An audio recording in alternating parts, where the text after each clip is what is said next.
Ginagawa mo bang pampatulog ang alak? Ang alcohol makes you feel sleepy dahil ito ay isang central nervous system depressant. Naapektuhan nito ang iba't ibang chemical sa ating brain na maaaring magdulot ng drowsiness at relaxation.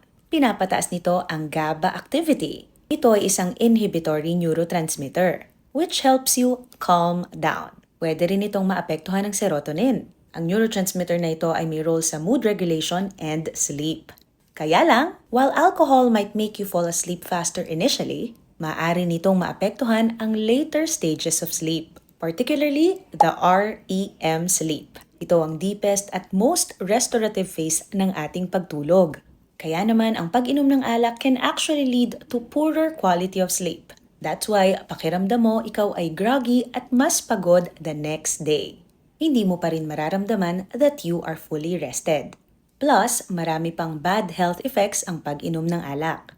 So if you want to have a good sleep, practice sleep hygiene.